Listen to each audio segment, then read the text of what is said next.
Então,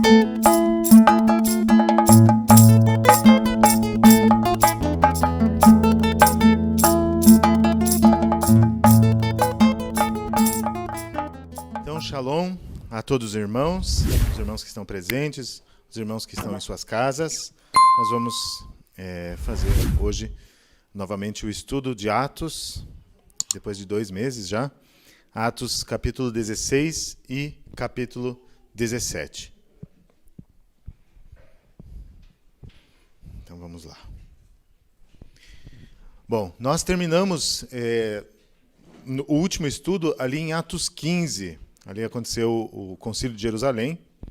E aí nós fizemos uma pergunta. Seria este povo constituído de gentios crentes um povo distinto? Então, aqueles que estavam chegando à família da fé, né, os gentios, primeiramente, aqueles que eram chamados tementes a Deus. Quem que eram os tementes a Deus? Eram aquelas pessoas que já participavam do culto judaico tradicional nas sinagogas, mas elas não faziam a conversão formal ao judaísmo. Então, elas não eram circuncidadas, elas não participavam dos principais serviços do templo, mas elas eram atraídas pela nobreza do culto, pelo culto ao Deus único. Então, esses tementes a Deus foram os primeiros que foram se achegando à fé. E este povo era um povo diferente, novo, com outras leis, ou ele fazia parte de Israel, ou ele foi unido a Israel. Então, nós vamos tentar responder, dentro desse estudo, um pouco essas questões. Lembrando que Tiago, ele conclui falando assim, Atos 15, 19 a 21. Por isso julgo que não se deve perturbar aqueles dentre os gentios que se convertem, ou seja, que estão fazendo techuvá, que estão voltando a Deus, agora por meio de Yeshua.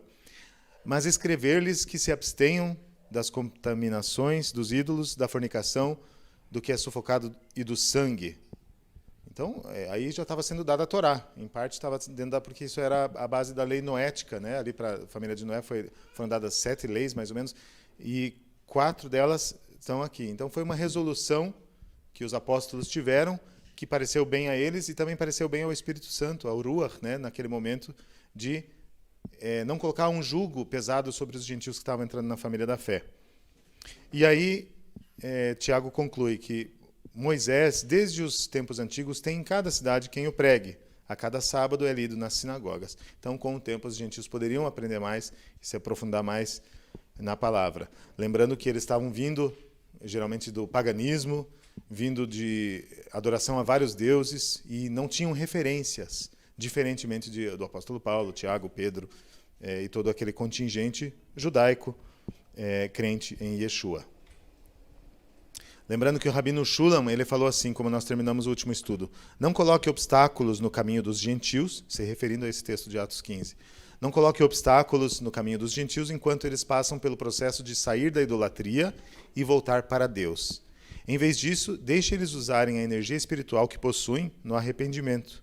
Não faltarão oportunidades posteriormente para eles absorverem o que Moisés tem a dizer. Nós vamos colocar um pano de fundo antes do capítulo 16 de Atos, que vai tratar da segunda viagem missionária de Shaul, de Paulo, que se passou no ano 49, onde o quarto imperador de Roma, chamado Cláudio, ele foi alguém que foi um facilitador, ele facilitou a vida dos judeus, né? Ele permitiu que os judeus pudessem viver a Torá onde eles estivessem, né? Facilitou em certa medida até o culto público dos judeus. Mas, quando começou, isso é um testemunho ali de um tal de Suetônio, quando começaram diversos motins ou confusões em várias cidades que envolviam os judeus, então os judeus, eles no ano 49, eles são expulsos de Roma. Eles são realmente expulsos e começa realmente uma perseguição sobre os judeus. Lembrando que tem um versículo, eu não sei onde está na Brit Hadashah, mas que fala que Yeshua, ele traria muita confusão em Israel. Ainda que ele ia trazer muita salvação, mas ele traria também muita confusão. Assim como fala também de Jerusalém, que ela seria um cálice de tontear as nações, em relação a Yeshua, isso acontece no meio do povo e especialmente no meio religioso e da liderança judaica, ali constituída de saduceus, e principalmente saduceus e também de fariseus. Então, em 1 Pedro 2, 6 a 7, Pedro cita Isaías 28, onde ele fala: por isso também na Escritura se contém, eis que ponho em Sião a pedra principal da esquina, eleita e preciosa, e quem nela crer não será confundido. E assim para vós, os que credes, é preciosa, mas para os rebeldes, a pedra que os edificadores reprovaram, essa foi a principal da esquina. Então, Yeshua realmente trazendo escândalo e trazendo salvação, mas trazendo escândalo sobre judeus, sobre gregos, sobre romanos, nós vamos ver também, naquele momento. Mas especialmente os judeus, então, houve uma perseguição de Cláudio e eles não puderam mais ficar em Roma. E nós vamos ver também o papel importante que Roma exerce nessa situação. Então, a segunda viagem de Paulo, ou de Shaul, Paulo, ela acontece ali no começo de Atos 16. Mas nós precisamos voltar só um pouquinho para nós vermos a situação de Paulo, ou Shaul, e Barnabé, ou Barnaba. Tá? Às vezes vai estar escrito Shaul, às vezes vai estar escrito Paulo. É bom até nós nos familiarizarmos com os dois termos, porque Paulo era o nome romano e Shaul era o nome hebreu, né? O nome de nascimento de Shaul Hachalia, ou o apóstolo Paulo. Então Shaul disse a Barnaba: voltemos para visitar os irmãos em todas as cidades onde anunciamos a mensagem a respeito do Senhor, para ver como estão indo. Então lembra que eles foram para várias cidades ali, que hoje seria a atual Turquia, e eles levaram as boas novas, né, levaram a Bessorá, o evangelho, para aquelas cidades, e agora eles estão voltando, confirmando os discípulos, já confirmando lideranças, né? Então o processo era muito rápido. Às vezes a gente reclama hoje, puxa, em 2 anos você forma uma liderança, mas naquele tempo às vezes era em meses ali, né? E eles já iam confirmando as lideranças constituídas. Claro que era uma outra realidade, né? E Barnabé, ele queria levar Yohanan, também chamado Marcos, junto nessa próxima viagem. Mas Shaul, ou Paulo, resistiu a isso, porque lá atrás João Marcos tinha como que deserdado, né? Deserdado não, como é que chama quando o soldado pula fora? Esqueci o... Desertado, acho que desertou, desertado, né? E João Marcos ele tinha abandonado Barnabé e Paulo, e ele voltou para o conforto de Jerusalém. Afinal, em Jerusalém ele tinha ali já uma situação pronta para ele, e talvez ele pesou que essa missão era pesada para ele. Então ele preferiu a comodidade de Jerusalém, e Paulo considerou isso, né? E ele não considerou talvez ali aquilo que Barnabé de repente considerou algum afeto natural naquele momento, era o sobrinho dele, que era bastante prestativo, e nós vamos ver depois que o próprio Paulo usa João Marcos, né? Ele revê essa situação e ele diz que João Marcos foi muito útil para ele. Mas nesse momento Paulo falou, não, ele não vai junto, né? Não vamos julgar se ele estava certo ou está errado, mas essa foi a decisão que ele tomou. E Paulo enxerga em Silas a tenacidade para a obra, né? E ele atravessa com ele a Síria e Cilícia, fortalecendo os irmãos no Senhor. Então, ali nós temos a segunda viagem missionária de Shaul, e aí eu vou passar um panorama por cima disso, relativamente rápido, para a gente poder abrir um pouquinho mais algum tema do que aconteceu aqui, que talvez é relevante até para o nosso contexto. Então, em Atos 16, 1 a 3, acontece a circuncisão de Timóteo, que nós vamos ver aqui para frente.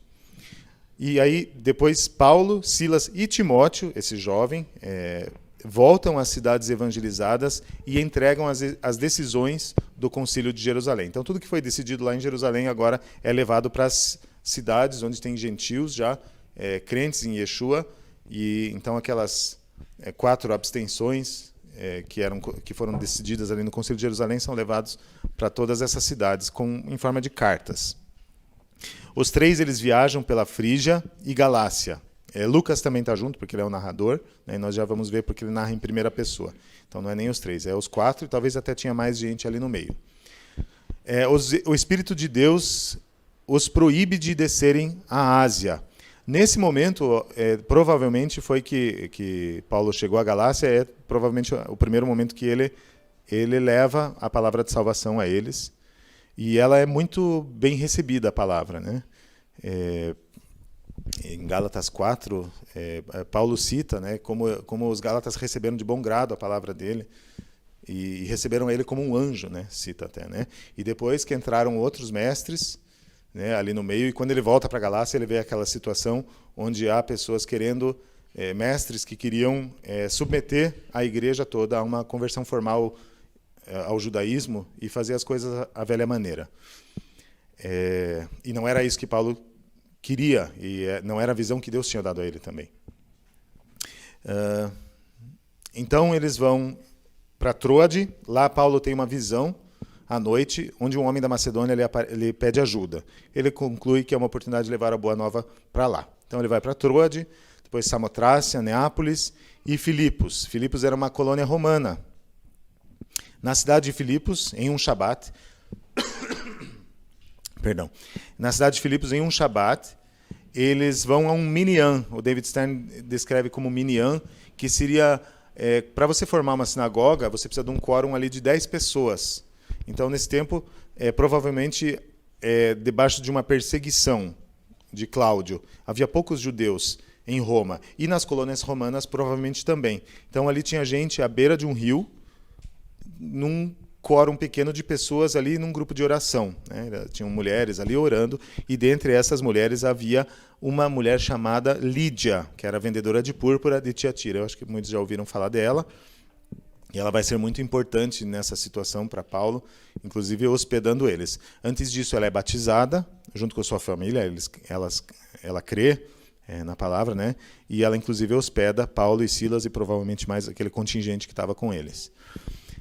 Enquanto íamos, Lucas descreve e prova que ele estava junto, porque ele fala em primeira pessoa,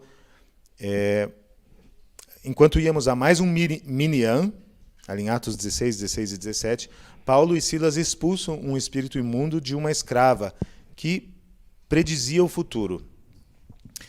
Seus donos romanos ficaram incomodados com toda essa situação, porque eles perderam a fonte de lucro que eles tinham, e eles convencem os juízes ali da cidade a julgarem e açoitarem Paulo e Silas em praça pública. E, nesse caso, só os dois são açoitados e presos. Eles são presos a maciços de madeira, né? Tem aquela figura tradicional dos dois com os pés presos, mas eles oram e cantam hinos a Deus. E, em meio a um terremoto, à meia-noite, as portas se abrem e todas as correntes se soltam, numa intervenção divina. Então, o carcereiro, naquele momento, ele desembanha a espada e ele vai se matar, porque ele sabe que todos os presos vão fugir, a vida dele acabou. E aí Paulo fala, não faça isso. Confia no Senhor Yeshua, e aquele versículo famoso, será salvo tu e tua casa. Mas isso não é uma promessa nós podemos, se eu crer em Yeshua, às vezes você fala isso, né? Se eu crer em Yeshua, eu crer em Jesus, eu vou ser salvo eu e minha casa, né? Nós declaramos isso, mas no caso que aconteceu aqui, foi salva a casa do carcereiro, porque Paulo e Silas foram lá pregar para eles e batizaram eles, né? Então houve uma ação depois que eles creram, depois que o carcereiro creu. Então Paulo e Silas fazem a imersão na casa do carcereiro, ou o batismo, mas eles não fogem, e o carcereiro recebe a ordem para soltá-los. Paulo reivindica naquele momento, olha como ele era sábio, né? A cidadania romana dele. Ele fala, não, peraí, esses juízes, eles nos açoitaram em praça pública, fizeram o que quiseram, mas nós somos cidadãos, e nós não fizemos nada de errado. E nós temos cidadania romana. Então, isso não pode acontecer. E aí os magistrados, quando souberam que eles tinham cidadania romana, eles se encheram de temor, e eles soltaram ele pedindo, vão embora dessa cidade, porque vocês já causaram muita confusão aqui. E com essas vistas grossas que eles perceberam, eles ainda ficaram uma noite ali na casa de Lídia, encorajaram os irmãos, a família de Lídia, e no outro dia eles foram embora. Então Paulo e Silas, ali no capítulo 17, agora Paulo e Silas vão a Tessalônica, onde ministram drashot, né? A drachá seria como que investigação, seria a palavra, né? A drachá é a palavra que, como é ministrada todo sábado aqui, ali na sinagoga também era ministrada a drachá todo sábado. Então, durante 3 sábados, eles ministraram a palavra na sinagoga em Tessalônica. Alguns judeus foram persuadidos e uniram seu destino ao de Shaul e de Silas. E muitos gregos, fala o texto, tementes a Deus, então provavelmente esses que não se submetiam à conversão formal, mas foram aproximados ao povo de Deus, ao povo de Israel, e mulheres de posição, de alta posição, fala no texto, também foram persuadidos, ou persuadidas. Então, aqueles judeus que não creram, e não sei se todos, mas alguns ali, perseguem Paulo e Silas e persuadem, o texto do David Stern fala, homens perigosos dentre a ralé, para promoverem tumulto na cidade. Não achando Paulo e Silas, eles arrastam um crente chamado Jason e outros para a prisão, que são soltos mediante fiança. Então, novamente, justificando, dando razão, ou não dando razão, mas justificando até, de repente, se alguém falasse, puxa, Cláudio, por que você fez isso para o imperador? Mas, então, tinham esses judeus que, na época, causavam esse alvoroço porque estava em jogo muita coisa para eles, né? Então, quem era esse Yeshua, esse Jesus? E aí eles levavam para as pessoas, ou para os magistrados, para os juízes, esse Yeshua, ao qual eles declaram rei, vai tomar a tua posição, vai tomar o teu governo. Como que vocês vão deixar isso acontecer? E eles insinuavam essas coisas, e aí causavam alvoroço na cidade, porque os juízes compravam isso, e aí virava o caos. Em Bereia, Paulo e Silas vão à sinagoga, onde as pessoas são mais nobres. Lá eles recebem a palavra com entusiasmo, e aqueles judeus, examinando as Escrituras, quanto àquilo que ouviam, muitos vêm a crer. Então, irmãos, os irmãos enviam Shaul até Atenas, e Timóteo e Silas ficam por ali mesmo, né? E aí Silas praticamente sai de cena nesse momento, e o foco volta agora para Shaul, para Paulo, que vai parar em Atenas, que é uma cidade relativamente litorânea, né? Uma cidade grande, e a cidade dos filósofos. E, incomodado com a idolatria local, Paulo mantém discussões na sinagoga com judeus e tementes a Deus. E também na praça do mercado. Isso em Atos 16 e 17. E ali, filósofos estoicos e epicureus, que passaram a encontrar Paulo, o levam ao concílio máximo para saber o que ele estava ensinando. Então, nós vamos fazer uma leitura relativamente, espero que seja rápida, para nós entendermos um pouquinho também como Paulo se dirige pela primeira vez a gentios que não são daqueles dos tementes a Deus. Isso que ele foi um pouco empurrado para lá, né? Então, mas aí ele testemunha ali no Areópago, e ele tem naquele momento ali uma inspiração, né? uma graça de Deus para falar com aqueles filósofos, onde ele consegue, inclusive, pouco fruto. Tem um homem chamado Dionísio que vem a crer na palavra que ele profere ali. Atos 17, 18 em diante. E alguns dos filósofos epicureus e estoicos contendiam com ele, havendo quem perguntasse, que quer dizer esse tagarela? E a outros, parece ser pregador de estranhos deuses, pois pregava a Yeshua e a ressurreição. Então, tomando-o consigo, o levaram ao Areópago. Então, eles tomaram Paulo, né? Não que ele quisesse talvez estar lá, mas tomaram ele. E falaram, podemos saber um pouco mais sobre essa nova doutrina a que ensinas? Posto que nos trazes aos ouvidos coisas estranhas, queremos saber o que vem a ser isso. Pois todos os de Atenas e os estrangeiros residentes de outra coisa não cuidavam senão dizer ou ouvir as últimas novidades. Então, Paulo, levantando-se no meio do Areópago, disse, senhores atenienses, em tudo vos vejo acentuadamente religiosos, porque passando e observando os objetos de vosso culto, encontrei também um altar no qual está escrito, ao Deus desconhecido. Ali Shaul, daí Paulo tem um insight, né? E aí ele fala, pois esse que adorais sem conhecer é precisamente aquele a quem vos anuncio. O Deus que fez o mundo e tudo o que nele existe, sendo ele Senhor do céu e da terra, não habita em santuários feitos por mãos humanas, nem é servido por mãos humanas, como se de alguma coisa precisasse, pois ele mesmo é quem a todos dá vida, respiração e tudo mais. De um só fez toda a raça humana para habitar sobre toda a face da terra, havendo fixado os tempos previamente estabelecidos e os limites de sua habitação, para buscarem a Deus, se porventura tateando, o possam achar, bem que não está longe de cada um de vós. Pois nele vivemos e nos movemos, e existimos, como alguns dos vossos poetas têm dito, porque dele também somos geração.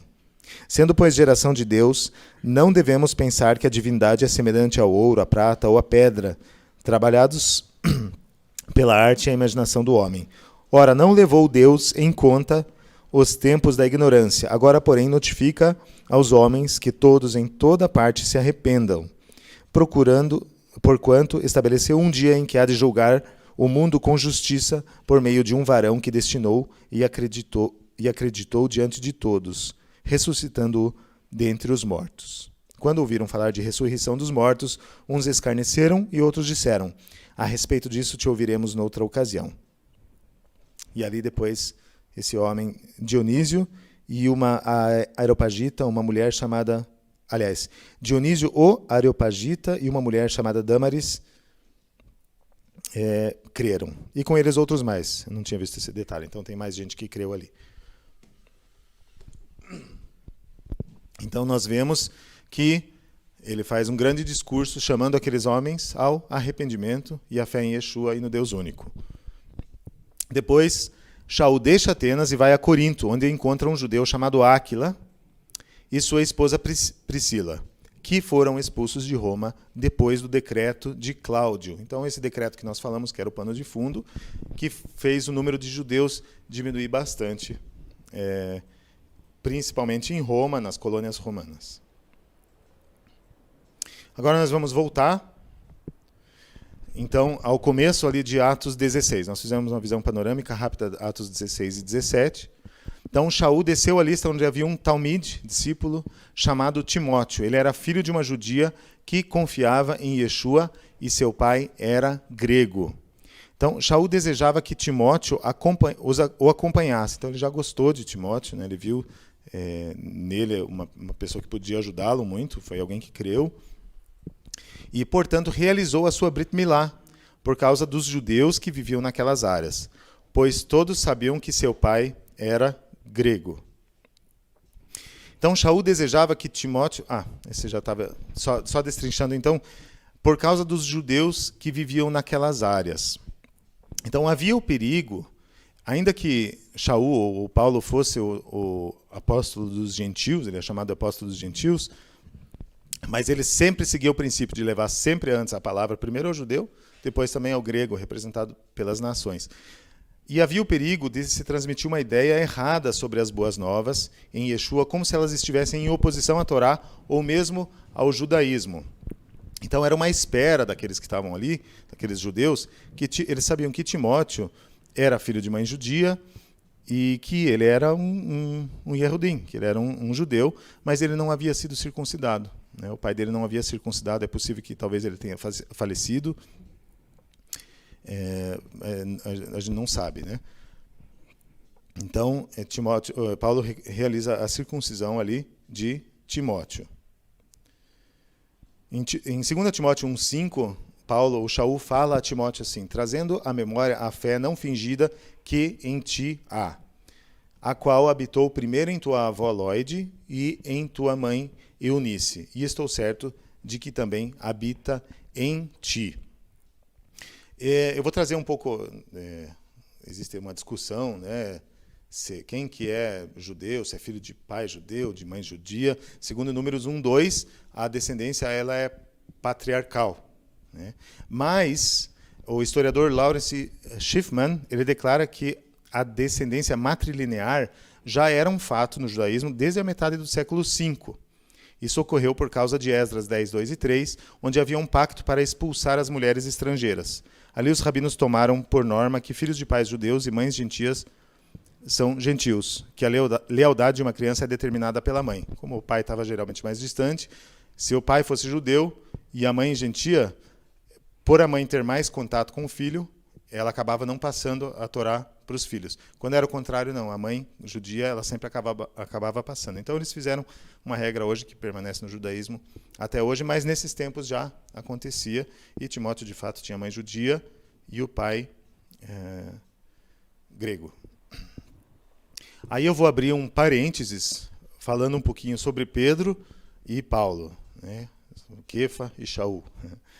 Então, em Gálatas 2:8 fala assim: porque aquele que operou eficazmente em Pedro para o apostolado da circuncisão, esse operou também em mim, em Paulo falando, com eficácia para com os gentios. Então, ambos tinham chamados específicos, ainda que os dois trabalharam nas duas frentes. Nós vemos Pedro falando aos dispersos, mas falando também a gentios. Ele fala em dado momento, fala: vós que não éreis povo, agora sois povo, raça eleita, sacerdócio real, nação santa. Então ele fala também a gentios, assim como Paulo, como nós já falamos, ele leva a palavra aos gentios, mas ele leva também aos judeus, obedecendo o princípio de levar sempre primeiro para Israel e depois para as demais nações.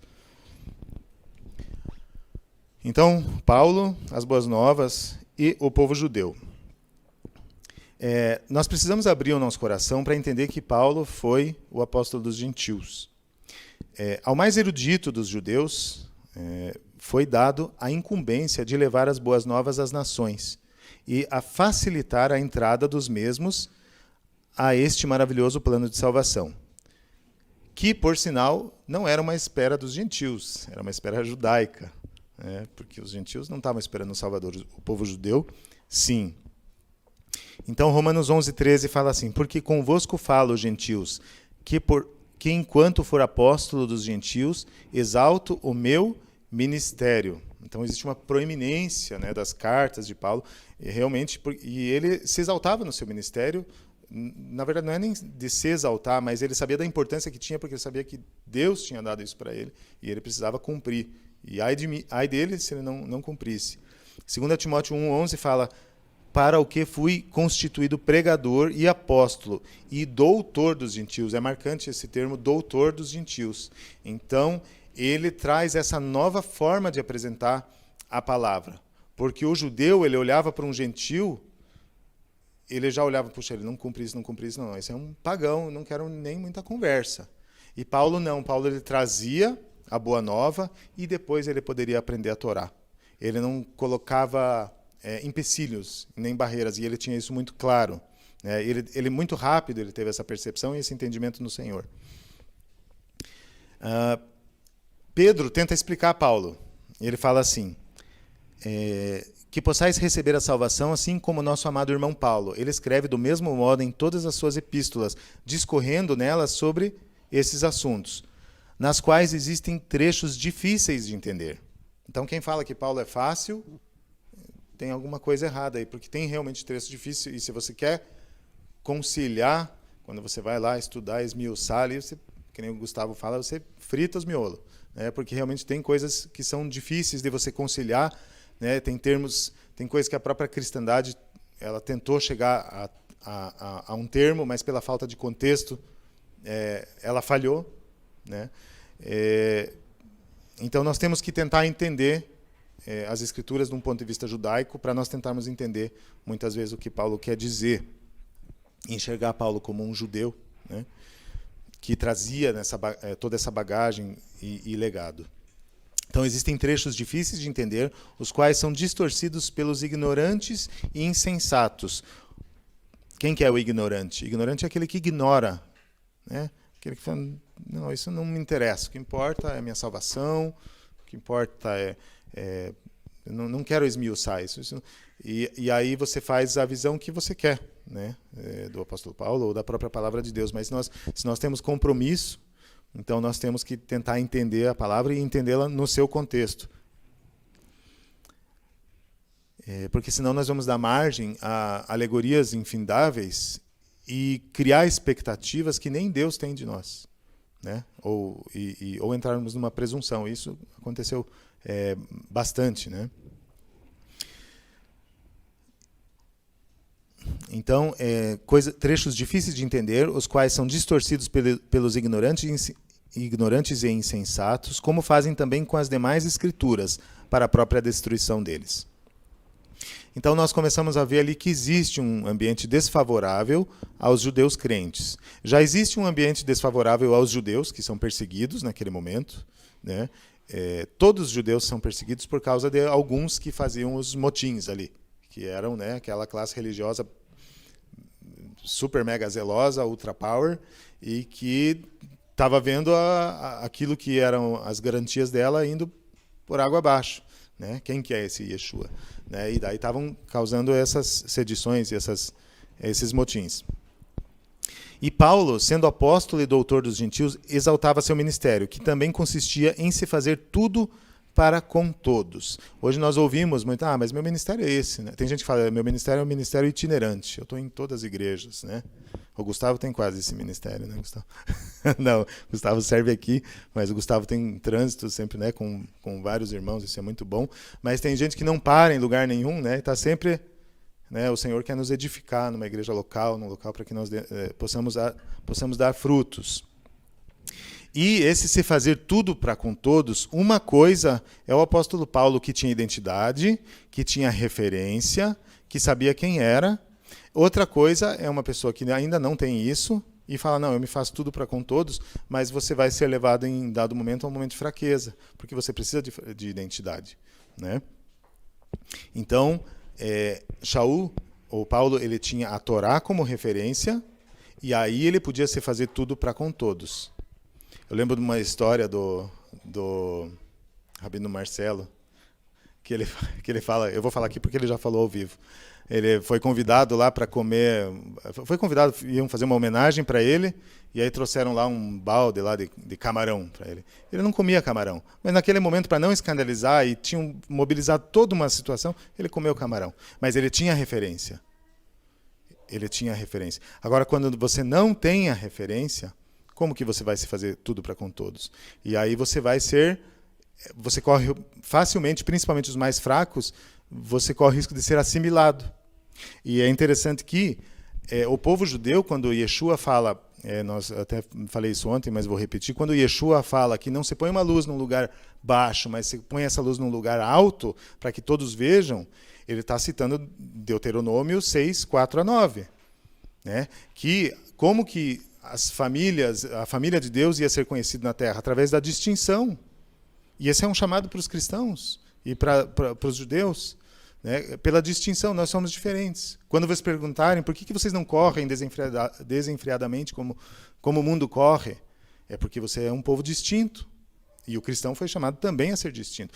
E tendo a Torá como referência, então nós temos uma segurança, uma largueza maior para que nós possamos andar com segurança, porque nós não nos balizamos em palavras de homens, mas nós nos balizamos na palavra de Deus. Né? Mas isso não foi assim que aconteceu entre os judeus. Entre os judeus havia a impressão de que ele não considerava a Torá importante, Shaul não considerava a Torá importante, e que ensinava os judeus a se apartarem da Torá.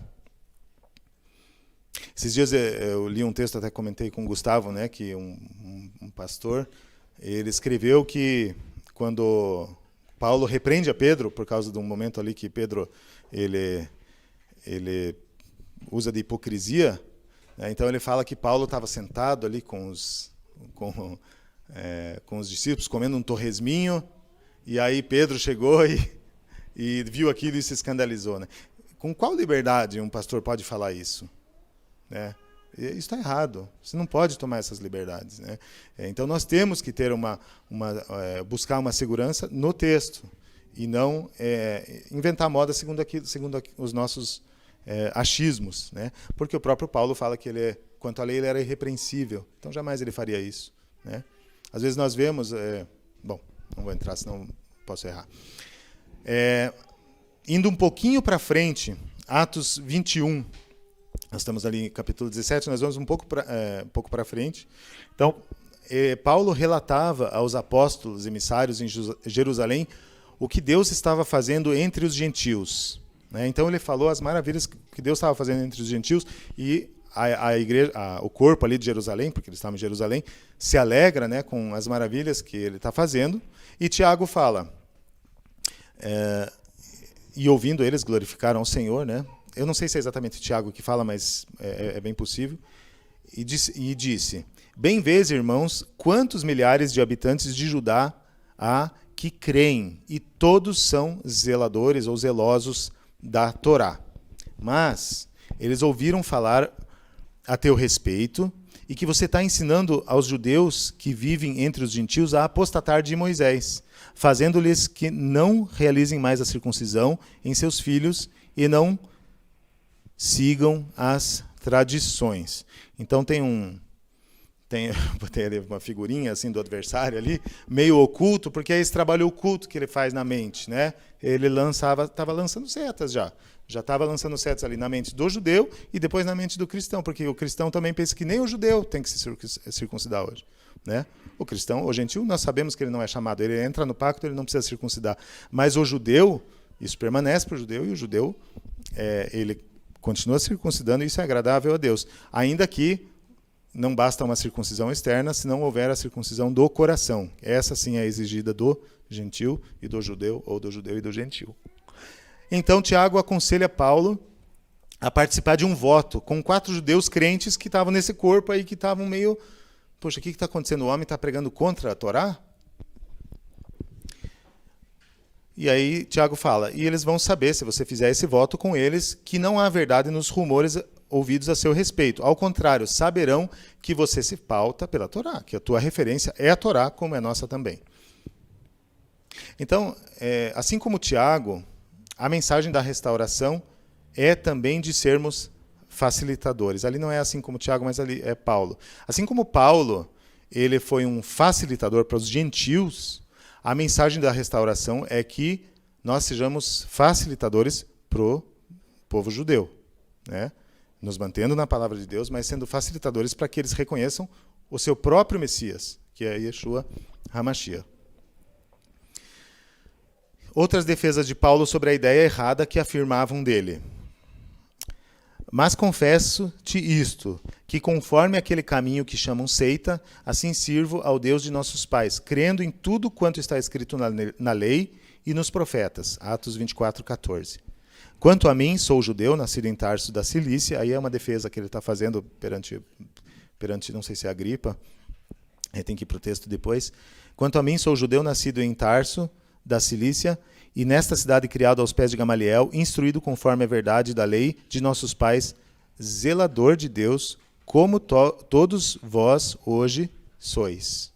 Então, entre os judeus, ele podia ser ele mesmo, né? E entre os gentios, ele dava uma cuidada para não escandalizar. E também para não escandalizar os judeus, porque muitos judeus tinham aquela maneira antiga de enxergar as coisas, né? Não sobre a lente de Yeshua ainda, como Paulo tinha, porque Shaul ele tinha uma visão mais profunda de todo o plano de Deus, até porque ele ficou, parece que 10 anos ali na Arábia, ou em Tarso, estudando a Torá, vendo que Yeshua era o Messias, então ele teve muita revelação, provavelmente nesse tempo ele foi levado ao terceiro céu, que ele teve experiências inefáveis nas quais ele nem se gloriava, né? A não ser quando foi necessário ele trouxe isso. Então nós voltamos ali a Atos 15. Seria este povo de gentios, construído de gentios crentes, um povo distinto? Então, quando tem o relato de Lucas em Atos 15, 14 a 17, fala assim, Simão relatou como primeiramente Deus visitou os gentios para tomar deles um povo para o seu nome. E com isto concordam as palavras dos profetas, como está escrito. Depois disso, voltarei e reedificarei o tabernáculo de Davi, que está caído. Então, esse tabernáculo de Davi, que está caído, eu creio que é o reino indivisível do Messias, quando realmente ele vai reinar sobre todo o corpo, e aí a Torá ela vai vigorar, né? E todas as nações vão obedecer a Torá, né? Não segundo, talvez, até a maneira que nós conhecemos, né? Mas as nações elas vão obedecer a Torá. Isso nós vemos ali em Zacarias, quando fala que todas as nações que não enviarem seus representantes a Jerusalém para a festa de tabernáculos, eu não enviarei chuva sobre elas. Então nós estamos participando dessa restauração do tabernáculo de Davi, né? O que o Senhor está dispensando hoje para nós. Então, esse tabernáculo que está caído, ele vai ser levantado das ruínas e o Senhor tornará a edificá-lo, para que o restante dos homens busque ao Senhor e todos os gentios, sobre os quais o meu nome é invocado, diz o Senhor, que faz todas essas coisas. Então, Tiago viu que isso ali já estava começando, né? Mas não vamos colocar um peso, né? Pedro fala assim, não vamos colocar um jugo que nós mesmos não conseguimos aguentar, né? Um jugo pesado e falar, você tem que você tem que fazer isso, e daí... E não é assim. A gente sabe que não é assim. Senão seria muito fácil, né? Mas a obra, ela é do Espírito.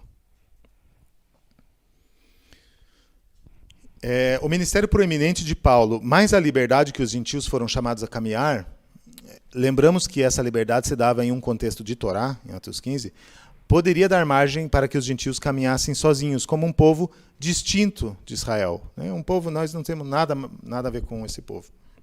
A ideia por trás de Atos 15 é que o Rabino Shulam fala, né, de não se colocar obstáculos. Então, para que os gentios que chegassem à fé colocassem força no arrependimento e se voltassem a Deus. Essa era a ideia. Mas o que de fato aconteceu? Então, em 49, há essa perseguição ou essa expulsão dos judeus ali de Roma. Em 53 a 59, Paulo escreve a carta aos Romanos. Então, o que aconteceu? O contingente de judeus crentes ficou muito pequeno nas igrejas. E aí Paulo escreve Romanos 11. Então, para que os homens aqueles crentes gentios, eles não se gloriassem, né? Porque não eram eles que sustentavam a oliveira, né? Que é o projeto de Deus por meio de Israel. Mas era Deus quem sustentava, e eles foram enxertados entre... né? Alguns foram arrancados e os gentios são enxertados dentro. Tem algumas versões que está no lugar de, está errado. Tá? Eu tenho o interlinear, o Novo Testamento interlinear lá em casa, entre eles. Né? Então, às vezes, já tem traduções que querem induzir ou insinuar alguma coisa que não é. Então, com o contingente de judeus diminuído, nos 3 primeiros séculos, as lideranças se assenhoraram de Paulo. Né? Paulo é nosso, nós sabemos explicar Paulo. Eles distorcem as suas palavras e a identidade bíblico-judaica e a própria Torá são tratados como coisa do passado, inclusive para o judeu. Então, ali nós chegamos a mais ou menos num ponto de inflexão. Tem um gráfico. O ponto de inflexão é um conceito matemático, né? Mas é quando realmente há uma mudança, né? E as coisas estavam caminhando para isso quando os gentios eles começaram a como que se assenhorar de que, bom, eu acho que nós somos o povo de Deus, a maioria de Israel agora, apesar de 5.000 judeus terem crido, né? E a esmagadora maioria no começo era de judeus, mas depois da perseguição que Cláudio imprimiu, então o contingente judaico pequeno, então ficou bater em bêbado, né? Vamos falar, ficou fácil, né? Então nós vamos assumir o controle da coisa. Somado a isso, havia o problema dos judaizantes na Galácia, que queriam converter a fazer aquela conversão ritual, né? Que não era o plano de Deus. Havia os judeus e não crentes em Yeshua, que diminuíram drasticamente, e nas sinagogas judaicas é instituída a Birkat Haminim, entre 80 e 90. Então, do lado de lá, do lado do povo dos judeus, há essa como é que se diz? Essa retaliação, né? Então, era uma bênção, que eu acho que é a 18ª ou 19ª bênção, que era introduzida no serviço, onde qualquer um que se recusasse a pronunciar essa maldição, fala que sejam malditos todos hereges, ou alguma coisa assim, qualquer um que não pronunciasse era suspeito de ser um cristão ali no meio. Então, isso também ajudou a cindir mais. Então, há esse ponto de inflexão. Nós sabemos que isso está na presciência de Deus, né? E o Senhor vai restaurar todas as coisas, mas foram homens que fizeram isso, né? E nós não temos compromisso com homens, nós temos compromisso com a palavra de Deus, com o eterno e a revelação por meio do seu Espírito. Ainda assim, a influência judaica permanece sobre a igreja. E há vasta documentação sobre isso. Então, nos próximos 3 séculos, você vai ver o Shabat acontecendo, você vai ver festa, Pessah acontecendo. Há uma briga ali de Policarpo com outro Papa, porque Páscoa tem que ser celebrada 14 de Nisan, que é o dia correto, assim ele recebeu. né? Mas esse papa, já, o bispo, fala, não é bem assim, não precisa mais ser assim. Então existe essa tentativa de trazer uma nova ordem das coisas. Então, especialmente em Roma, onde houve essa perseguição, e Alexandria, em cima deste ponto de inflexão, talvez até visando o crescimento da fé, mas em cima de um forte sentimento antijudaico, vai se preparando o terreno para uma nova religião institucional, com fronteiras claras e limites definidos. Isso é judaico, isso é cristão. Então, não é mais uma linha do tempo onde Deus está trabalhando, onde não houve ruptura, né? Porque Deus, alguns falam que houve ruptura ali em Romanos 11, mas a nova aliança ela é estabelecida com a casa de Israel, não é nem estabelecida com a igreja, com a casa de Israel. Com o remanescente, né? Há 4.000 que não dobraram seus joelhos a Baal, mas e Paulo fala, eu sou israelita da tribo de Benjamim, né? E como que não aconteceu por meio de Israel? Então as promessas de Deus caíram por terra? Não caíram, né? Só que o legado ficou pelo caminho, né? O legado ficou pelo caminho por causa de homens que fizeram opções. E isso saiu muito caro para a igreja. Então nós vemos Inácio de Antioquia, ali no meio, ele fala assim, assim os que andavam na velha ordem das coisas chegaram à novidade da esperança, não mais observando o sábado, mas vivendo segundo o dia do Senhor, no qual nossa vida se levantou por ele e por sua morte, embora alguns o neguem. Mas é por esse mistério que recebemos a fé, e por ele é que perseveramos, para sermos de fato discípulos de Jesus Cristo, nosso único mestre. Então, havia uma época ali que o Shabat era celebrado, ou que o domingo, vamos dizer, o primeiro dia da semana, ele era celebrado, mas o Shabat era celebrado também como o dia do Senhor. E havia, inclusive, no meio gentil, vamos falar assim, nas nações, havia halahá em relação a como guardar o Shabat. De ser um dia especial para o Senhor, de ficar tranquilo, de dia de descanso, e você fazia ali um memorial no domingo, né? Isso é uma instituição já mais humana, né? Mas se fazia um memorial de que Yeshua da ressurreição de Yeshua. Mas Inácio, como que eu vou falar desse homem? Porque ele morreu como mártir, né? Então, um homem que provavelmente amou a Deus, mas ele era homem. E teve esse antissemitismo nas suas palavras, né? E essa mudança da primeira para a segunda geração de apóstolos de paradigma e de direção, mas que ele tomou por conta própria. Sigam todos ao bispo. Então, daí que acontece? Quando a palavra, as escrituras começam a diminuir força, quem que começa a ganhar força? O bispo da igreja, né? Que depois é transformado em papa. É errado que a autoridade eclesiástica, que ela tem autoridade para considerar? Não é errado. Mas isso entrou num lugar de desequilíbrio, porque as escrituras foram tiradas, né? Porque o problema é quando você mexe num mandamento, de repente o inimigo, o adversário, vou mexer num mandamento só no sábado, mas aí você tira a autoridade de todos os mandamentos. E você tira a liberdade, né? Porque sem referência nós não temos liberdade. Nós temos uma constituição nesse país, então nós temos liberdade, porque nós sabemos como andar, como nos mover. Mas se você tira a constituição, você entra no tudo pode. Ah, não, mas o Espírito vai me levar a fazer a coisa certa. Não, ele vai, mas você precisa da Escritura também. Você precisa, porque a palavra e o Espírito testificam a mesma coisa. É uma voz única, né? Não uma voz diferente. Então, sigam todos ao bispo como Jesus Cristo ao Pai. Sigam ao presbitério como aos apóstolos. Acatem os diáconos como a lei de Deus. Ninguém faça sem o bispo coisa alguma que diga respeito à igreja.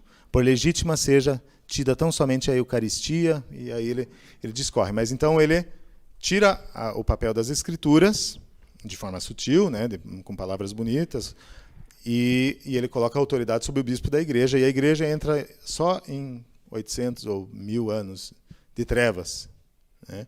Onde papas fazem guerra contra outros papas, né? E ali a cama está preparada para a teologia da substituição. E aí tem outros homens que falaram impropérios ali que nem vale a pena ler para a gente até para continuar. Mas o nosso Deus é um Deus de ordem, um Deus de princípios. E aquilo que Paulo trazia era aquilo que Deus tinha estabelecido, que a salvação é primeiro do judeu e também do grego. Então, Deus, o qual recompensará a cada um as suas obras, a saber, a vida eterna aos que com perseverança em fazer o bem, procuram glória, honra e incorrupção. Mas indignação e ira aos que são contenciosos, desobedientes à verdade e obedientes à iniquidade. Iniquidade é anomia, né? Viver como se não existisse lei. Tribulação e angústia sobre toda a alma do homem que faz o mal. Primeiramente do judeu e depois do grego, né? O juízo sempre começa pela casa de Deus, depois... Então, aqueles que mais receberam, então por isso que Israel foi julgado mais com mais severidade, né? Yeshua era duro com os fariseus, ou principalmente com os saduceus, mas com alguns fariseus também. E aí chega ali o Joãozinho, ele vai ler a Bíblia, nossa, mas esses fariseus eram terrível mesmo, né? Mas Yeshua, ele podia falar com eles daquela maneira, porque o que Yeshua falaria hoje para a igreja, né? Uma igreja que confessa que anda em unidade, mas tem... eu posso estar sendo duro agora, mas quantas mil denominações que tem? É um só Espírito? Tem unidade? Né? Então, o que Yeshua falaria para a igreja hoje? Então, nós temos que andar em temor. E nós mesmos. Né? E andar em temor e colocar as barbas de molho. Glória, porém, honra e paz a qualquer que pratica o bem. Primeiramente ao judeu e também ao grego. Então, existe essa ordem que precisa acontecer. A disciplina de Deus com o seu povo. Tinha que limpar a boca para falar aqui, porque é difícil falar de coisas, né, como que Deus disciplina o seu povo. Mas, então, se nós formos ali a Devarim 32, 21, a zelos me provocaram com aquilo que não é Deus, com as suas vaidades me provocaram a ira. Portanto, eu os provocarei a zelos com o que não é povo. Então, era parte do plano de Deus, né? Tanto que quando Yeshua chega, ele vê que aqueles que não eram da casa de Israel, muitos que não eram da casa de Israel, ele encontrava como centurião uma fé maior do que nos próprios israelitas. Né?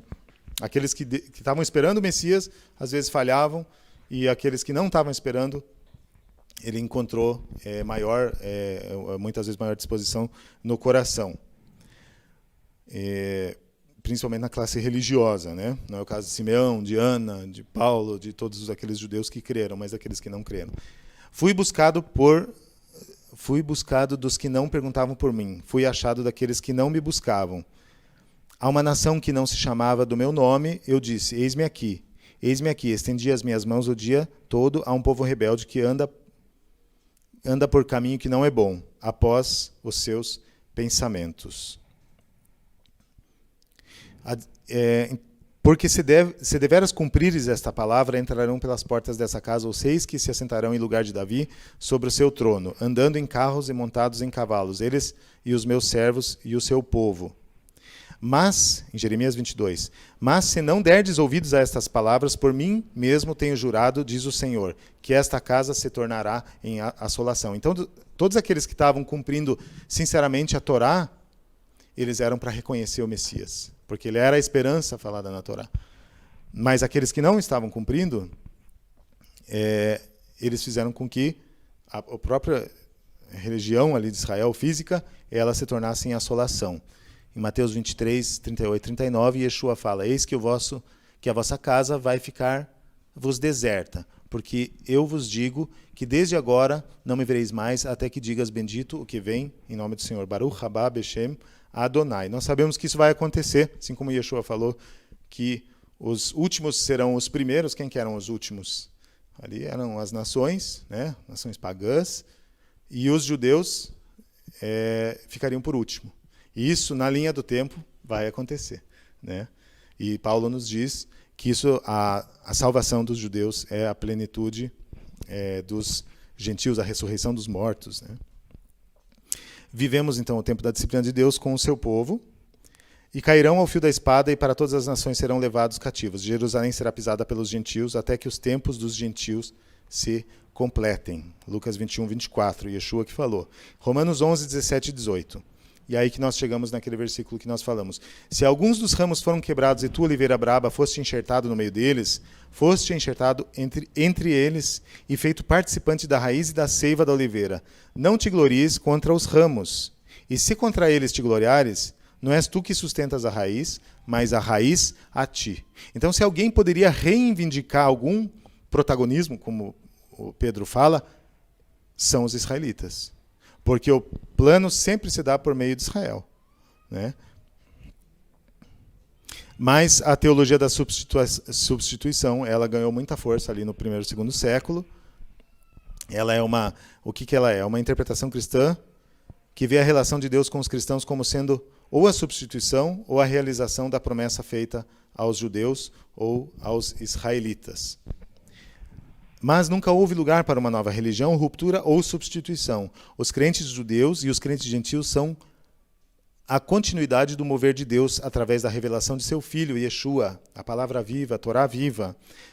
Promessa feita no Éden, confirmada em Abraão, em quem Deus começou a forjar a sua família, fazendo de judeus e gentios um só corpo no Messias, Efésios 2,19.